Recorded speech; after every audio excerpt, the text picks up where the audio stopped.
August 12th, 2019, call the FinCom meeting to order. If you would all stand for the pledge. I To the flag of the United States of America and to the republic for which it stands, one nation, under God, indivisible, with liberty and justice for all. All right, we're called this evening to evaluate a proposed TIF on South Washington Street. Mike? Thank you, Mr. Chairman. We're excited to have the opportunity to have a second biotech manufacturing facility in Norton. Our hope is that with two manufacturing facilities here, it'll show that we're a destination for these companies to go on 495. As you know, in Cambridge, the biotech industry in Cambridge is probably leading the world right now. And as products are developed, they need to be manufactured, and the expense of building facilities in Boston or Cambridge is just too high, and so which benefits us. And we're in a good location with the pool of people that we have here and the education level of the people we have here. So we feel that if we get a second company in here, it will help us to attract more companies. And tonight we have Sharon Stanley and Brian Cohen, both here to speak on the proposal.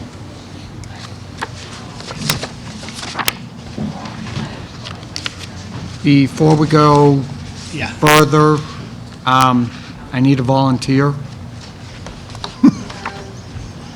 Don't even look at me. For minutes.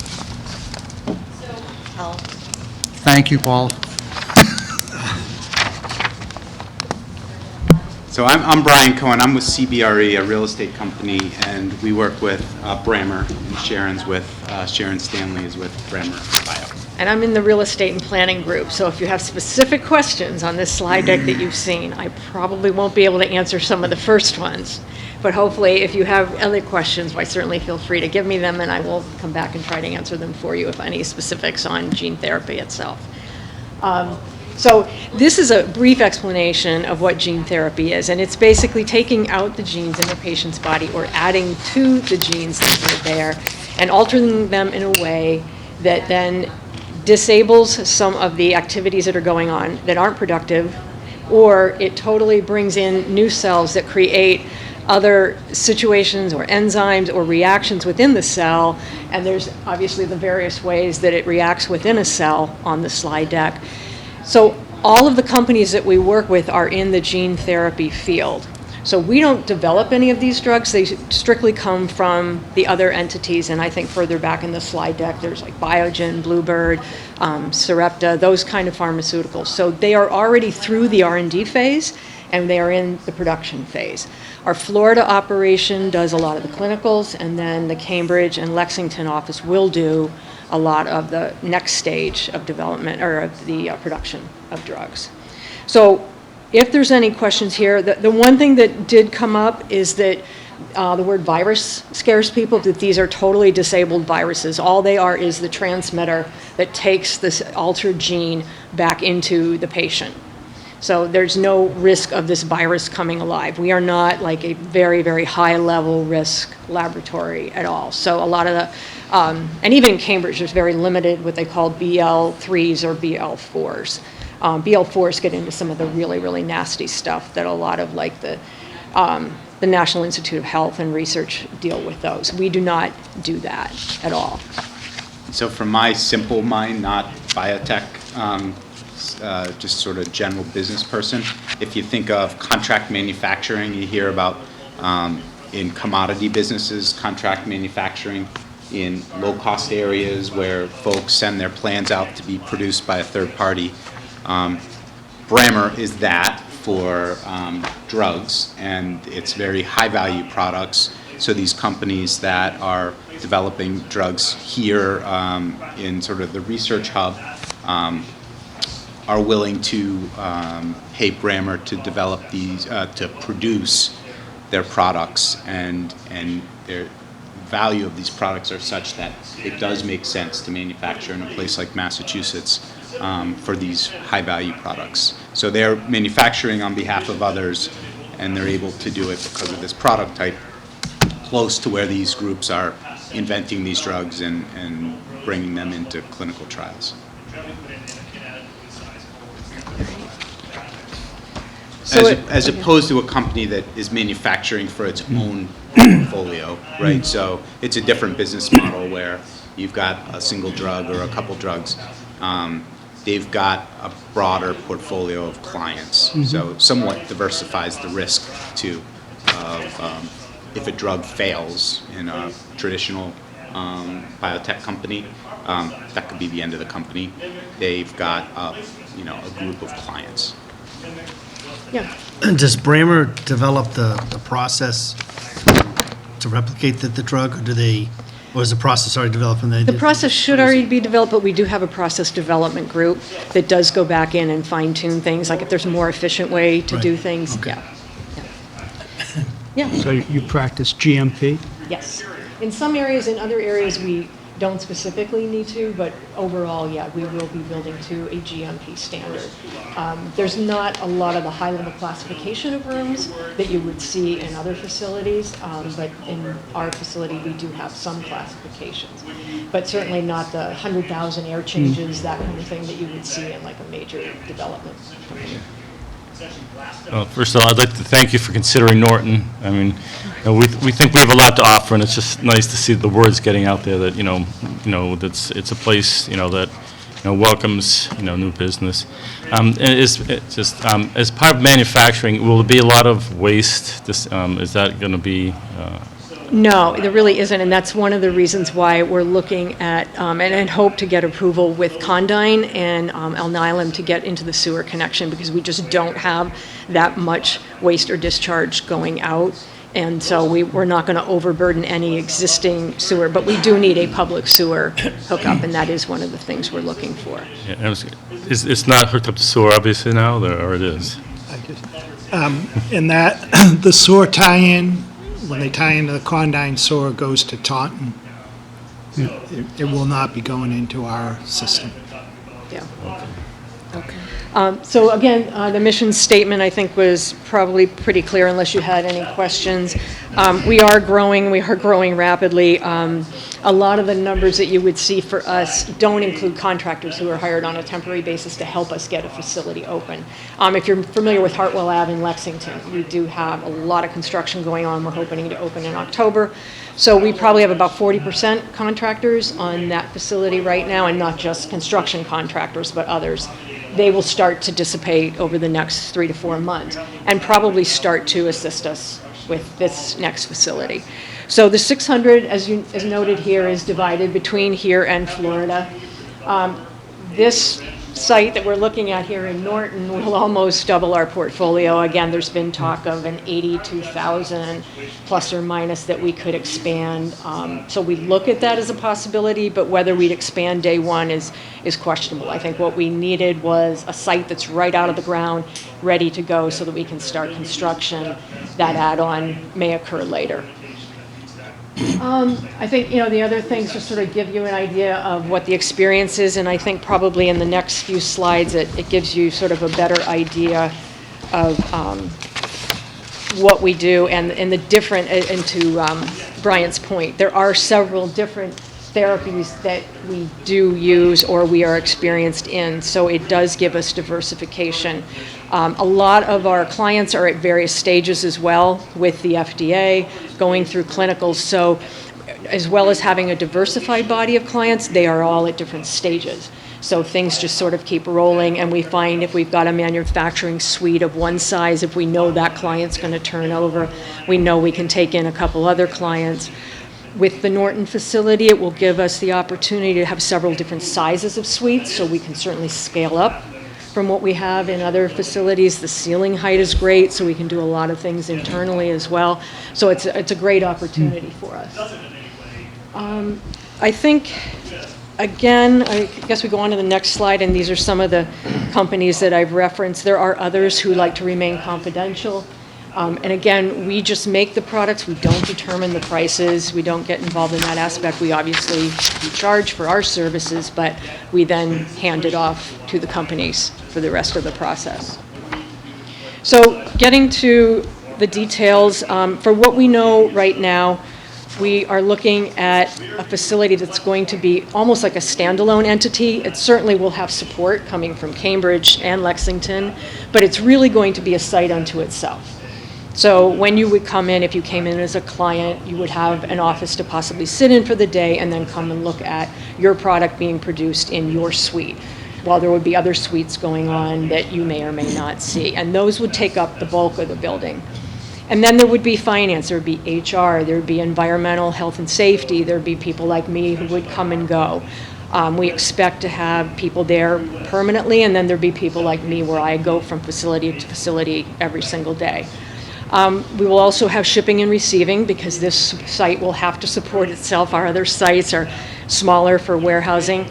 So this site will have shipping, receiving, distribution personnel as well. So we'll have the high-level jobs, the scientists, you'll have the manufacturing techs, but it will also be a site that, like I said, can have a broad depth of a community and a range of jobs. We have obviously selected the site. The design is actually in process right now from a conceptual to block diagram phase, I would say. We want to begin construction and really need to in very early 2020, because we do want to be operational in Q4 of 2021. Operational usually means full guns, and we're going through batches that are coming out the door. Usually the 2 or 3 months before that, we'll be running commissioning, so we'll be testing a couple suites to see how they're going. So you would see personnel steadily sort of increase as the process goes along. We do intend to secure the facility in the sense of the areas that need to be gated will be gated. We do have cameras on all of our buildings, so there's 24/7 surveillance.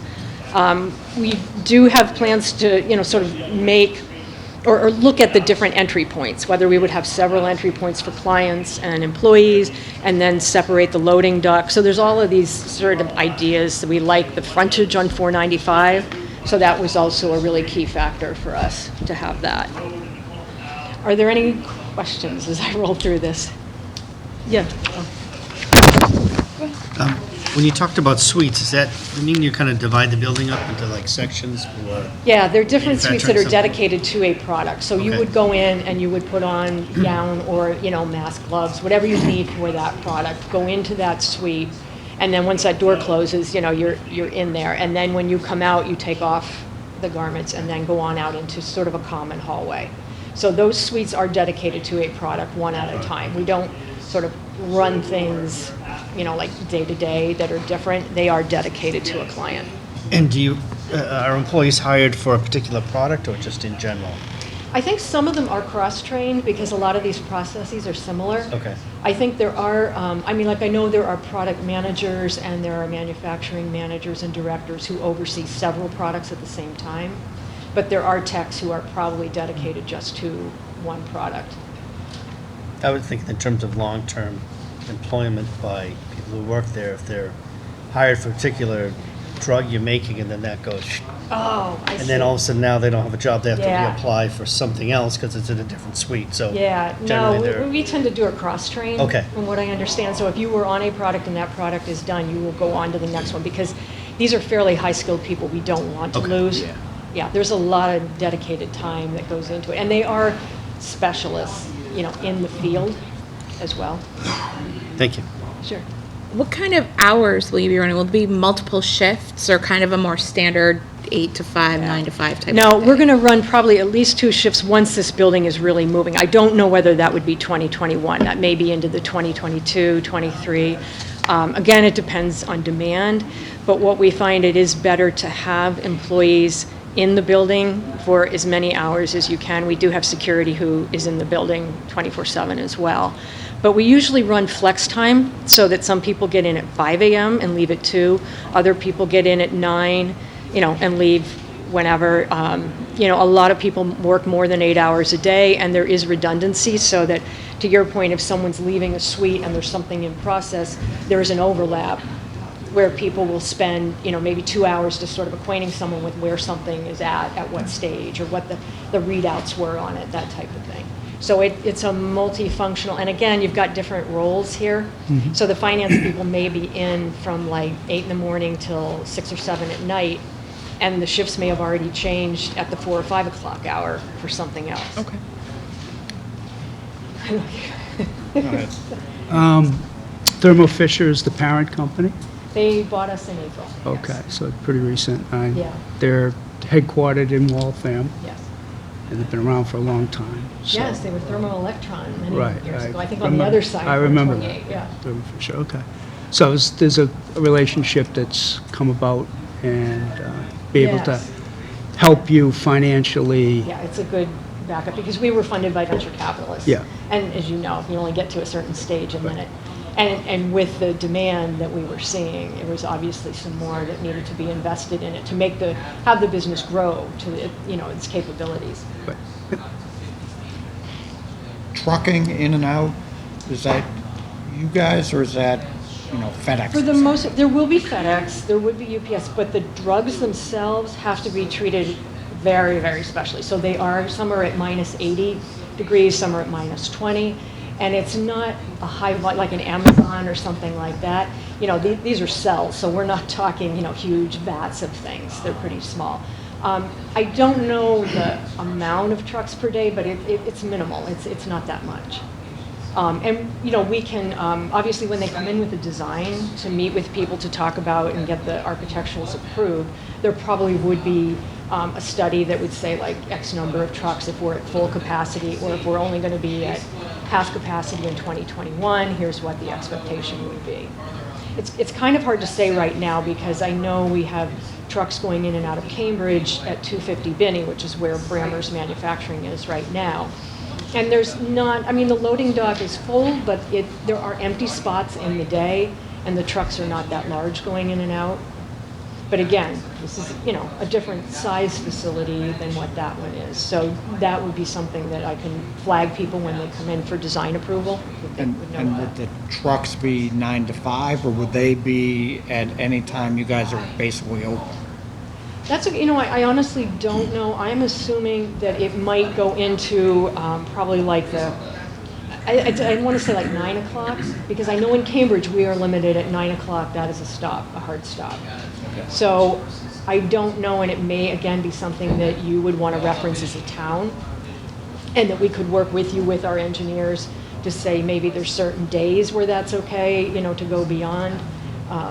I think for the most part, though, we are a specialized trucking and shipping, so I don't know that those outfits are 24/7 in, you know, like a large entity, you know, I mean, a large amount in large-sized trucks. The trucks in Cambridge are pretty small, because it's Cambridge, so you can't fit them in anyway. Thank you. Yeah, I mean, the location wouldn't be disruptive at all as far as, you know, the trucks, you know, going in and out. But would there be any vehicles garaged at this facility? I'm just thinking of, like, You know, excise taxes, like, coming Yeah, to the we town. we don't own trucks right now, but that's not to say that maybe we wouldn't buy a few, because again, this is a much larger site for us. If we did have them stored there, it's not like we're like a trucking company.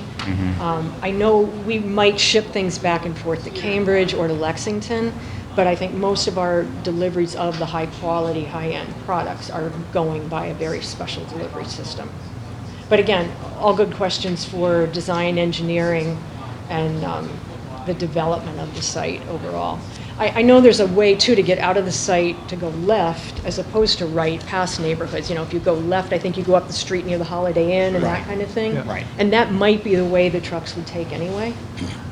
So, and we can't, you know, don't have specific numbers, but visitors to the facility to monitor their products, and then from Cambridge and or Lexington or out of state, you know, coming in from Logan, we think would add to certainly hotel, retail operations in the area. Lunch traffic, they're gauging sort of at the low end 250 jobs, so we think there'll be some significant local revenue as a result of that. Yeah, we do have that Florida office, and people do come up for like 2 or 3 days to Florida. During the construction phase, would there be a need for our police to provide detail or security, as you mentioned? We usually hire our own security on our sites, and that one is nice because we're off, we're back up off the road, and it does already have the gate. I think, again, if there's like a major delivery coming in, that would be something, again, to talk about during the design phase in the process, like if we expected, major girders or something for some reason, maybe then you would want a truck detail. I know we haven't done that in Lexington, other than in Lexington, we did not have the ceiling height, so we had to build a roof superstructure. That did involve some heavy equipment, and we did have Lexington there to, oversee that. And again, Hartwell Ave is kind of craziness. But you anyway. don't expect any kind of long-term traffic disruption or anything? No. Yeah, I don't see it being an unusually large strain on local resources that way. So again, I think this touches on some of the things that we've mentioned, that again, and Michael has certainly mentioned, is we're thrilled to have Alnylam already here. We've already talked to them. There's a lot of commonalities, as you probably know, in the industry. There's some overlap. I know a couple people there who I work with at other companies and vice versa. So it's going to be fun to have them there. And I think that just breeds a lot of, this sort of sponsorship of each other and support of each other. Even though there is sort of a competition, it's interesting in this industry, there is a lot of support within the different companies. Again, the jobs, it's hard to pinpoint, but I think, we would say 250 to start the process. And then we are a company that gets involved in the community. And it's not only a prearranged sort of, this is Brammer and Brammer will help with X, but as Mark referenced when Mike was here, our CEO had mentioned that we also encourage individuals to go out and support the companies, or like the American Red Cross, the Cancer Society, and do things on their own. And then Brammer can either offer support if needed, or backing, or whatever. So it's kind of twofold. You get, the entire company that is interested in participating, and Alnylam mentioned a community service day, I think, that they participate in, maybe annually or biannually. And then, like I said, individuals do all sorts of things. We support the East End House in Cambridge, in that area, and then there's a lot of people in Lexington who are, looking for groups to support in either that area or beyond the Lexington borders too. So it is a group that is interested in where they are and what's available and how to support that too. Any other questions? I think the rest of these were just sort of concepts. Again, we were really intrigued by having another sort of highway frontage. I know Waltham and Thermo Fisher is fairly evident when you go by that exit. And our intent is really to take away some of the overgrowth and underbrush that's accumulated there and really make it, an attractive site as well. And certainly these are concepts, these are just ideas. So clearly we would come to the town and get their approval. Again, I mentioned the expansion is something that we are interested in, and I think, we would all want it to be successful. That piece out the front on the 495 side is really more of, would we put admin in one building, create sort of a center in there, as well as some spaces for interaction with, whether it's not dedicated to the community, but certainly areas where we could invite people in, and keep that in a separate building, and then put all of the manufacturing and the warehousing and that kind of thing in the main building that exists today.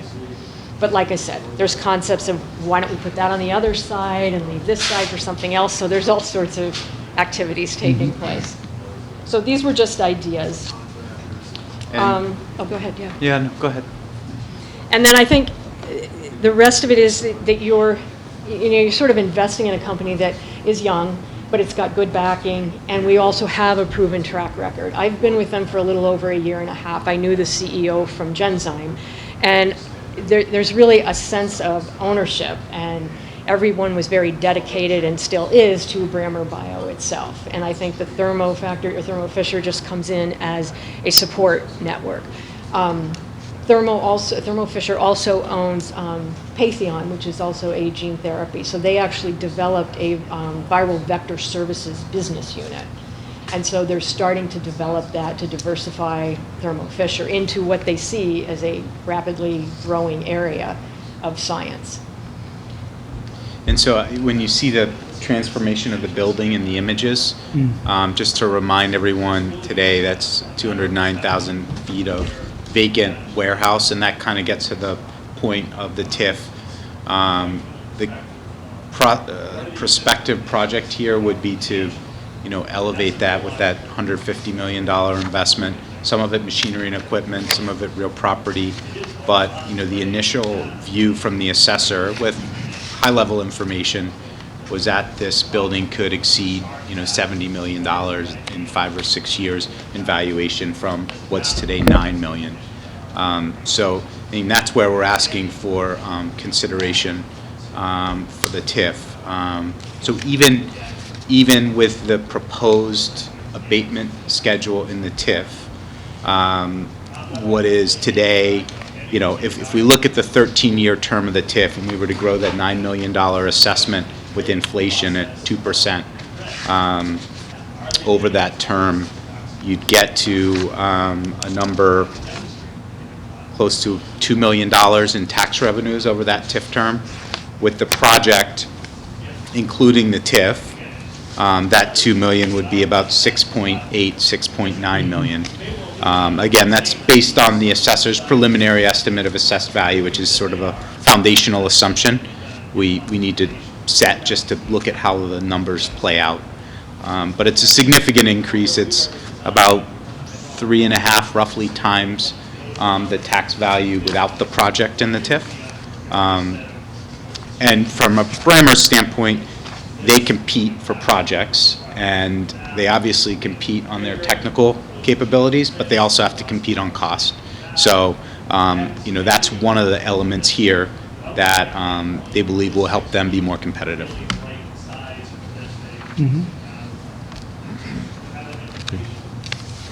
Walter? How significant is the manufacturing effort to make the building usable for? It's a fairly sizable investment. I think we noted on here, it's 150 million, and most of that goes into the manufacturing. I can tell you, because I do the admin part of it, and it's like, can you cut that even more? Because and the focus in Lexington has shifted. We're a little late on our schedule, and it's shifted because we want to get the manufacturing suites up and running first. And so they may be sitting on cardboard boxes, but that manufacturing suite and those batches are going to run. So I don't know the percentage, because I honestly don't know how many suites and the size of the suites that we're going to build in this facility right now. Because as you can imagine, if you build the smaller ones, it costs a little bit more than to build a large scale. But it's a good percentage of that 150. So right now, it looks like it's just an empty box.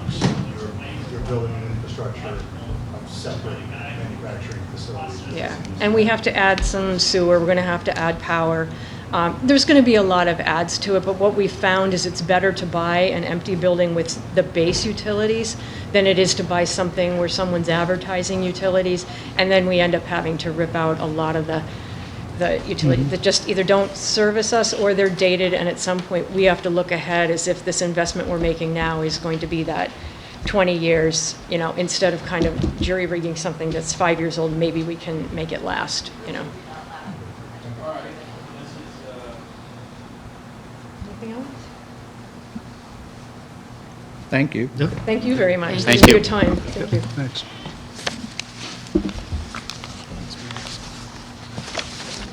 So shall we sit?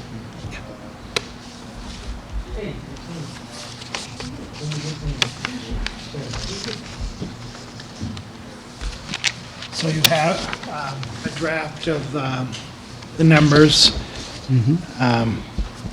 So the big thing, as we always say with TIPS, is remember that you're going from a building that's valued at $9 million right now, a vacant warehouse, to a building that's going to be substantially more.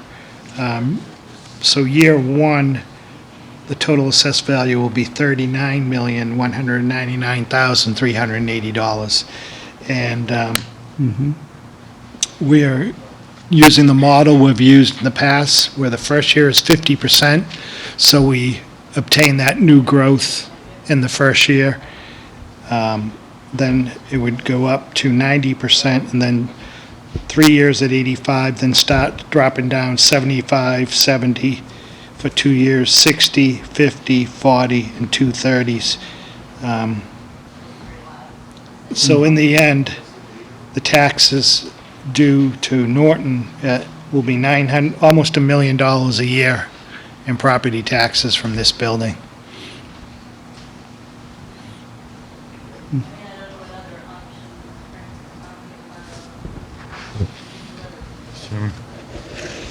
Who owns the building now, and what are the taxes now? Yeah. It was previously Bodick and Rhodes, and before that, it was Mazda. And it's been vacant. Last year, it was actually used by Amazon as a distribution site during the Christmas season. So it's been underutilized right now. As an aside, did Bodick and Rose make it through their TIF, or did they? I think they did make it through.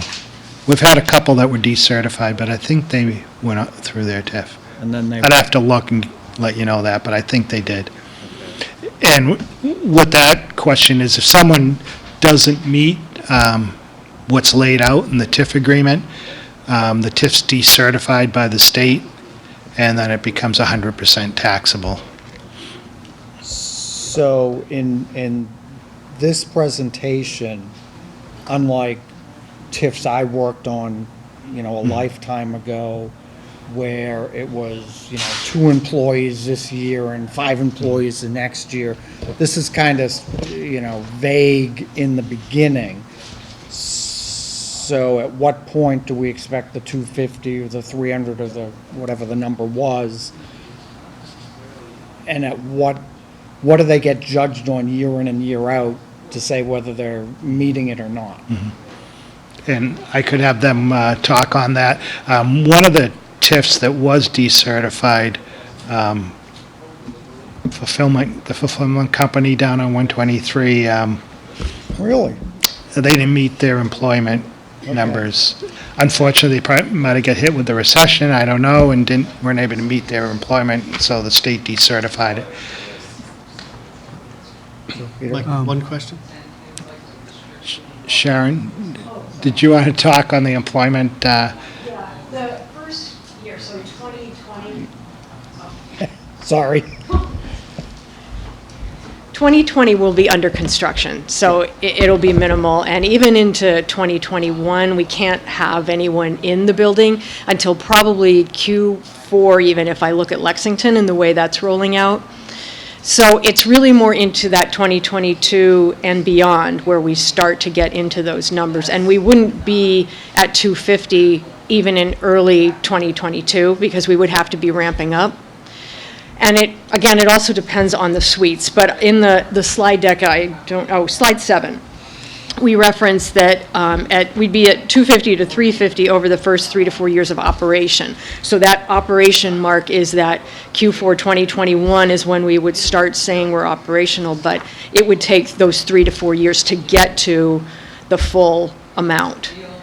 And so it's hard for me to say like, okay, year 3.5 to 3 3/4, we might be at 300, that's just guessing, that's not even, so we would, if we were going in for the TIF, we would probably say 250, because we know we don't want to be decertified, certainly. So that's probably, in that first 3 to 4 years of operations, we would hope to get to the 250 and beyond. So there's a year plus of kind of construction, and then 3 to 4 ramping up, so you're in the TIF for 5 to 6 years before you... I mean, obviously, we hope to be, grow to that number, faster, but we just know that we're held to that number, and Thermo Fisher knows it very, very well. And so we've been cautioned quite heavily to be very careful with that number and announcing exactly where it would be. So, yeah, 2022 is when we would be operational, but we wouldn't necessarily be fully operational. So circling back to my question, though, what are you then being tested on for those first 4 or 5 years to say whether you're meeting the TIF or not? Is it really nothing? Yeah, no, there is something. So the state on September, if this moves forward, on September 19th is the State Economic Assistance Coordinating Council, EACC, that even though this is a local agreement, will sort of certify and bless and vote on this. They require an application, and that will outline the job creation from 0 to the 250. So we don't have the details of it, but we will in very short order. We're actually going to submit that application in the next 2 weeks to them. And so that will lay that out. And then each year, the company has to report against that annual goal to the state. And that's where, to Mike's point, they make decisions around decertification. I don't know off the top of my head the thresholds. They use, 75% of your number or whatever that may be. But I do know they look at it closely and they take it seriously. So before town meeting, we should have, we will have all that information. Yeah, the estimated ramp-up schedule. Okay. Yeah, and certificate of occupancy is the way the town has done it as sort of the trigger date to start the TIF. So there's a construction period through which the TIF isn't in effect, and then certificate of occupancy, which is life safety, and those are checked as when would trigger commencement. Okay. So with the certificate of occupancy after the work, would that be like fourth quarter 2021? Is that when you're talking about the TIF really Yeah, that starts? we want to talk, if that's true. What's year one? Because I don't know that we'd be at 250 at that point. I mean, we might be, Oh, no, but I that don't know would, that would be the start of the TIF, not the job creation. Okay, 250. So construction, it would be likely sometime in 2021. That's when the TIF would start, that's year one of the TIF? Or that would be when certificate of occupancy, which would, trigger the TIF. So if I can just talk on that. Yeah, thanks. This happened with Alnylam. Okay. So it's to their benefit to finish the building and get the occupancy, because in the meantime, we're going out incrementally wherever they are in the construction phase, and we're taxing them 100%. Okay. Yeah, there's, Right, okay. there's sort of a shared incentive Yep, right, to okay. get operational. That's interesting. And they've obviously got a business reason to be operational. Yeah, we as soon don't as possible. want, and we talked to the selectmen, but we don't want the building to sit idle, or even half of it to sit idle. We will have spent a great deal of money, so the idea is to, reach the, the highest jobs that we can get in the building. So one other question, it's got nothing to do with finance, but, so it's gonna take you 2 years to fix the inside to use it, pretty much? Is it 18 months special is a equipment It's that's a real certain you gotta wait for? technical- It's a I mean, I'm technical thinking, operation. Yeah, I mean, Lexington is an example. It can go faster, and obviously, we hope it goes faster, because we do have a list of clients that want to get into the facility and get space in the facility. But for now, we're saying 18 to 2, because some of that commissioning also has to take place. So the construction might be finished, but the commissioning then of making sure the equipment is running and the lines are running properly, and, the hoses are staying clamped, and the filters are working, so. if a little motor goes in the right spot, it doesn't go left or right. Yeah, it's impressive when you Yeah, see yeah. inside of these facilities, the process piping and Yeah. it's copper piping all over. It's pretty impressive. Amy? Mike, do we have an estimate of what the current annual taxes on that location are? Do you have that with you? Yeah, so I can give you an order of magnitude estimate, which is. That would be, anything directionally correct would Yeah. be delightful. So directionally, there's somewhere between $120,000 and $140,000 per year, which is taking that roughly $9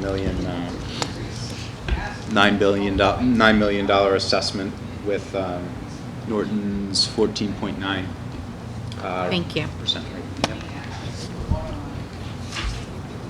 In year one, the taxes will be $360,571.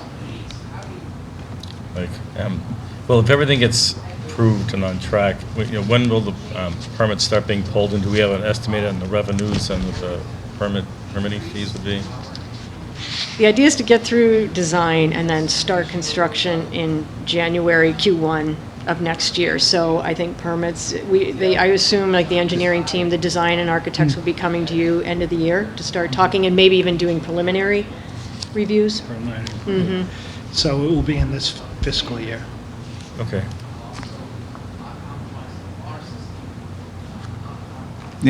Do we have an expected amount of money we're going to get for the permits? I don't know Is that just, you don't know that? Okay. Just figured I'd ask. It's more money coming in. And what you're doing is specialized versus what China does, which is just generic drugs and whatnot. Yeah, it's what China would like to do and like to get their hands on what we do. But yeah, then that's one of the reasons for the maximum, security that we put in these facilities and very careful about who goes where. It's a, need to know. Like there'd be no reason for me to go into a manufacturing suite, so I don't go in. Not that, Yep. I would steal secrets, but it's just, it's need to know and need to, go where you go and, you don't have to walk through the entire site. There's very few people that have access to the entire site, any of the entire sites, yeah. And does the FDA have to inspect We that? are highly regulated, yes. Yeah, they show up, it's kind of like any other large organization where they just show up whenever they want. There's not necessarily a warning. We're audited in all kinds of ways with all kinds of people, whether it's our clients or whether it's like, the FDA or another regulatory agency. So yeah, there are people on board who walk around with those folks, bring those folks files, whatever they need to see, and they're at the ready. And I don't think that would be a surprise to anybody in the biotech or pharma industry. That's pretty standard.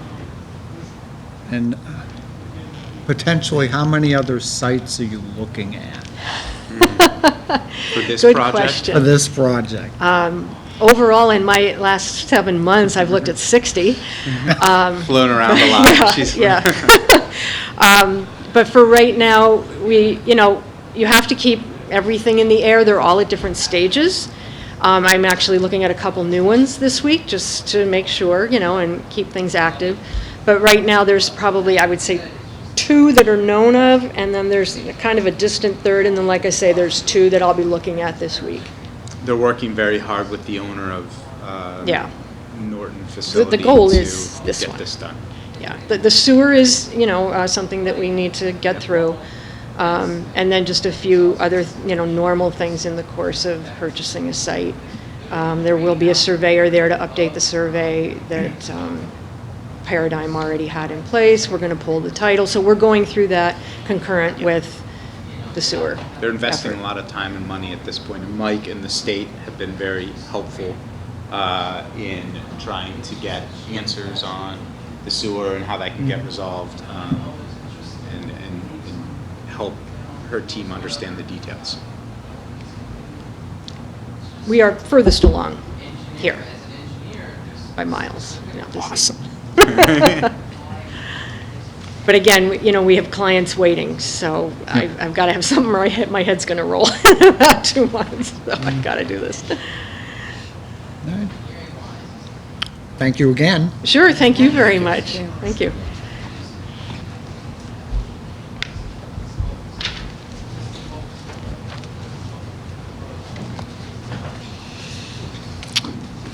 Have the selectmen voted this yet? Yes. They have. Brian, were you at the last selectmen's meeting, right? Yeah. Thursday. Yep.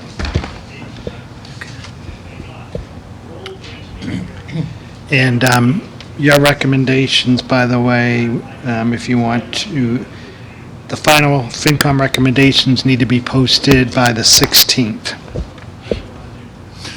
So we can, Friday.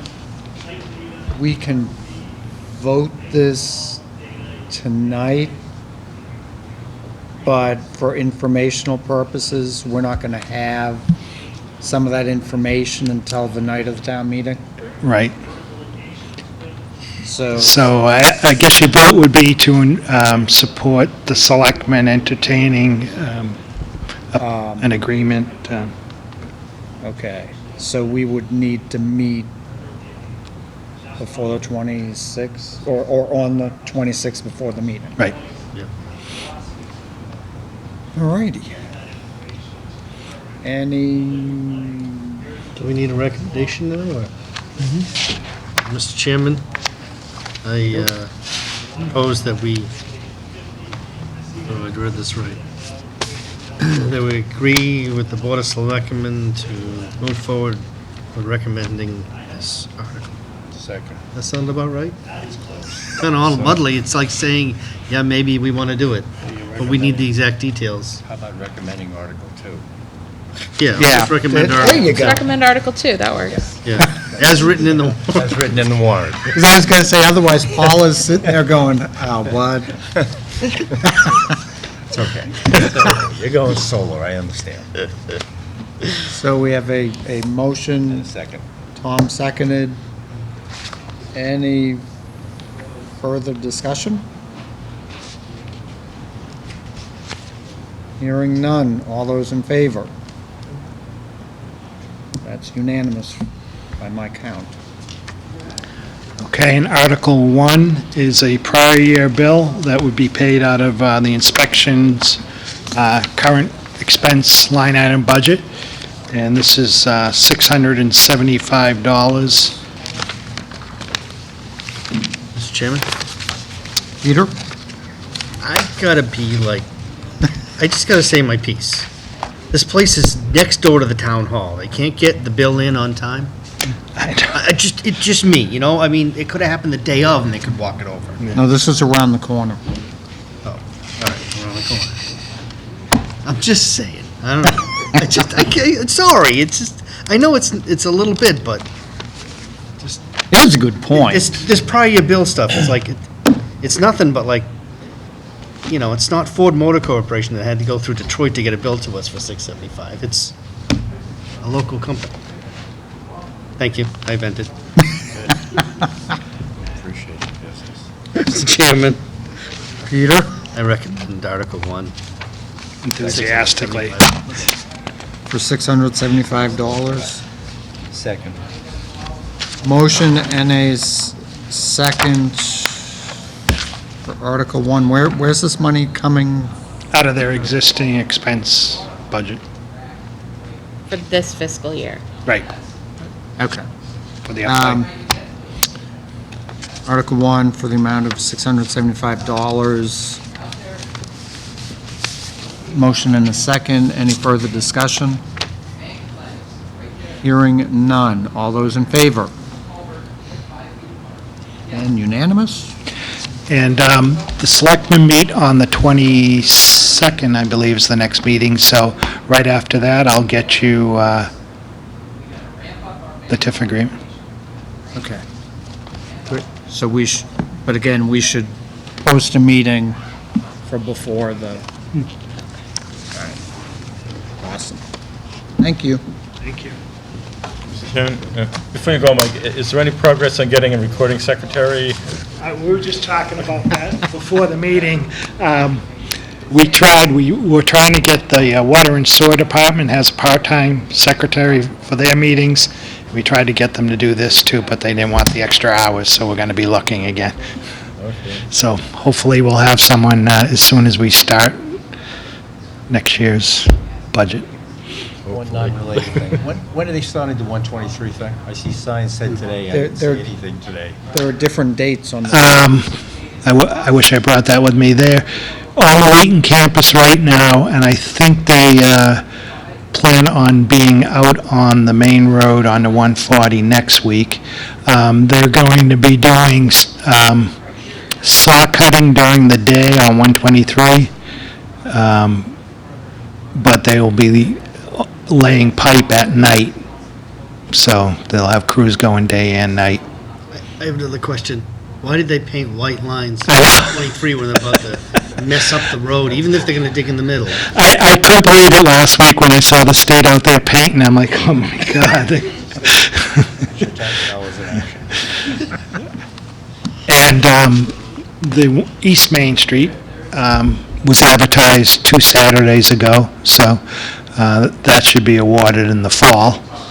And then they'll be starting with the traffic signals at the off-ramps first, and Excellent. then starting all the utility work. And Is there any update on the project at 123 in North and South Worcester? I only ask because I almost bought it there 2 days ago. we have an engineer doing the design now. Okay, good. So hopefully, but the bad news is it's projected to be on the tip in 2023. 2020. Fabulous. Stick a set of lights up there. Make it go red and yellow. How tough is it? And the tip is the transportation improvement plan that gets approved for state funding for the signals. But once the engineering's done, we could go earlier if Right. somebody else Yep. doesn't have their act together, right? Yep, that's why they encourage you to spend your own money to do the engineering, because if you have an engineering design, and there could be another project that for some reason isn't ready, or like I always use an example down in Harwich, they were going to do sidewalks on 130 on 124, and the people decided they didn't want them, so that opened up money for other projects. So it's good to have it done and be ready. We're doing that with the bike trail. That's targeted to be on the tip in 2021, but could be moved to 2022, I think was the last I heard. But we're continuing with the engineering as if it was 2021, so it's ready if we can do it sooner. And there's a public hearing on that Thursday night at the library at 7, if anyone's interested, the state.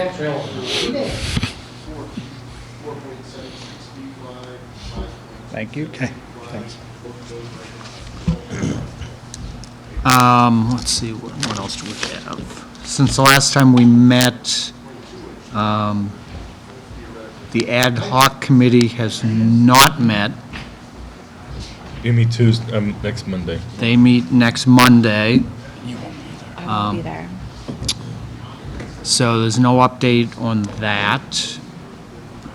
Bonnie is currently at the building committee meeting, so I have no update on that. That's about all I have on that. I have a bill in front of me for $245 for the Association of Town Finance Committees. That's a annual membership. Right. I think that was, We haven't done that. What do we get from that? You get a flyer. And a CD. Yeah, it's, Actually, you get 11 CDs. Get a penny apiece. I can't It's remember 11 when the cents. last time we did that. yeah, I know, it's been a It's been a while. long time since we did that. Well, it was. Well, it does- when we had it, so. it does give you access if you want to be proactive and get information, so I think it's a benefit. So, I think actually, isn't that rolled into our budget? well, I mean, our big budget that we have. Yeah. We don't spend anything on ourselves. right, That's all salaries for the secretary. Right, so, Is that what that is? so Since we don't have a secretary. I'll take a motion to authorize payment of this. Yeah, why don't, Mr. Chairman, I move that we authorize payment of the bill for our membership in the Finance Committee Association. Association of Town Finance Committees. Association of Town Finance Committees. $245. second. A motion and a second to pay this bill for $245. Any further discussion? Hearing none. All those in favor? Opposed? Good one. You got one opposed. It's good. Can't be Yeah, I almost unanimous on thought it everything. can't be unanimous. I said Mike's here, anything could happen. Yes. Strap down. Any additional, any other business anybody wants to talk about? Otherwise, Seeing lateness of the hour. we're an hour ahead of time. But, August 26th, will I have a quorum for that night? I will not be here. What? I'll be in Venice. I'll be riding a gondola. Have fun. I plan to. Everybody else should be available?